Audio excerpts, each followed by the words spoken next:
Hey everybody, welcome to Creepy Conversations. This is Shelley. And Polly. And today we... Hold on. Oh, and Heidi. Heidi wants to say hi. What? What? She doesn't want him? Oh, she hasn't been feeling well. Yeah, it's okay. I'm sorry. You want to try one? She's been having some digestive problems, so... Yeah. Well, that's all I brought today. Sorry. No, you hate me. Okay. Oh, okay. So, since it is going to be St. Patrick's Day, Yay. I thought we would do some fun Irish things. Excellent. All right, now we will start with scary Irish legends for a spooky St. Patrick's Day. And the source is ihorror.com. And this is by D.D. Crowley. And then also another story will be by Tyler Douris. Okay? Alrighty. I'm ready. All right. Lay it on us. This one is about Lady Isabella. Lady Isabella and the Ballygolly Castle. And this is from Antrim Coast, Ireland. The Ballygolly Castle was built in 1625 by Lord James Shaw and his wife Isabella. It's one of the oldest buildings in Northern Ireland that's still in use today, and it's also home to a familiar ghostly presence. Isabella was pregnant with Shaw's first child. He desperately wanted a boy and would do anything to get what he wanted. When Isabella gave birth to a girl, Shaw was unhappy, to say the least. He stole the baby from Isabella and locked her away in the top room of the castle. The situation quickly went from bad to worse, eventually ending in Isabella's tragic demise. Isabella fell out of the top-story window. Some legends say, that her death was the result of an attempted escape. Others claim it was suicide. But many people think that these stories are cover-ups. They suspect that she was pushed out the window by Shaw and his goons. That's what I guess. But either way, Isabella has been haunting the Ballygolly Castle ever since. Guests have reported multiple sightings of a ghostly figure roaming the halls. People constantly hear noises and hear her presence. Or feel her presence, rather. And while she's considered a friendly ghost, her story is genuinely chilling. All right, so that was the Ballygolly. That's kind of fun to say. I'm going to go there just because I want to say it. Ballygolly Ghost. Yay. Okay, and this one is the Haunted River of Kilkenny. No. Do you like Kilkenny, Heidi? She says let's go. All right. In this, that we would be going to Kilkenny, Ireland. Kilkenny, Ireland is no stranger to ghost stories. In fact, it's considered to be one of the most haunted places of all of Europe. This reputation dates all the way back to Ireland's first witch trials, but the haunting story we're about to tell begins in 1763 at John's Bridge in Kilkenny. During the devastating flood of 1763, Green's Bridge, another bridge in town, collapsed. The wreckage was terrible. Over 100 people headed to John's Bridge to view the flood and the mess it was leaving behind. But as people observed the surge, John's Bridge also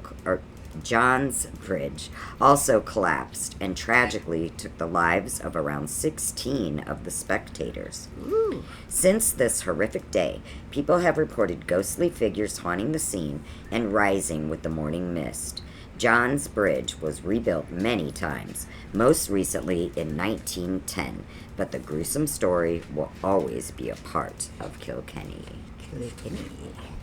I want to move to Ireland just because I like their names. I like everything about it. Like, I like the land. I like I don't know.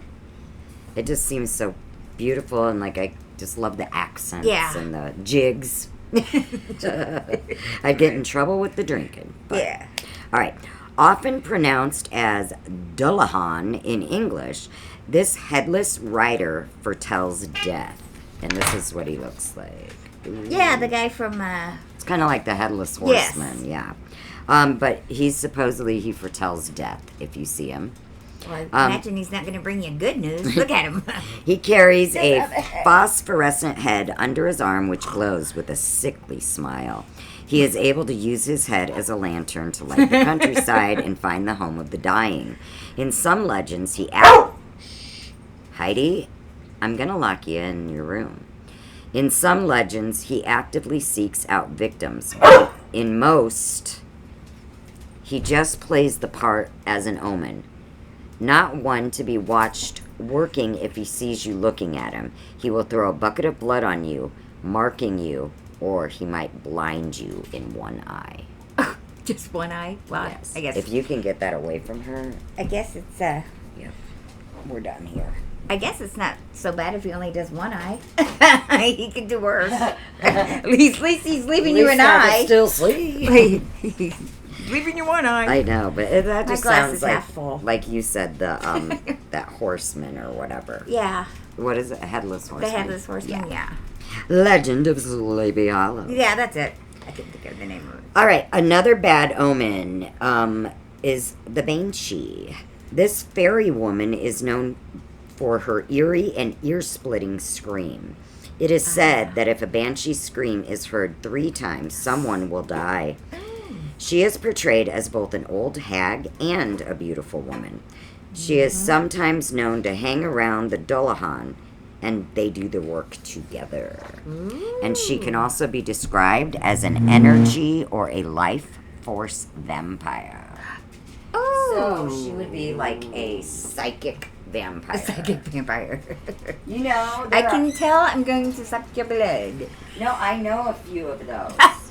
Yikes. I'm not kidding. What? They're just energy zappers. Oh. They're like psychic Oh, vampires. like They sucking the life out of suck the somebody, life yeah. out of you. Yes. Yeah, I know a few of those. I watched this show.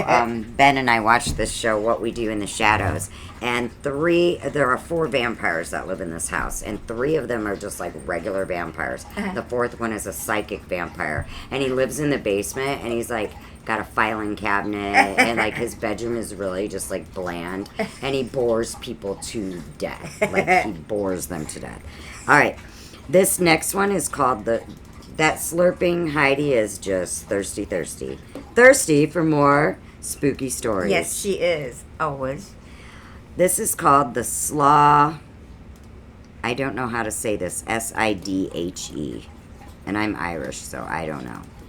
But another member of the fairy realm, this army of spirits. So it's a bunch of spirits. Here's a picture of them. They look creepy. Bunch of heads.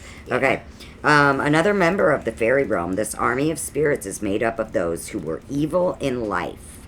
Okay, so this is just evil soul people that, like, say Dahmer and that kind of thing. They would be a member of this clan, I guess.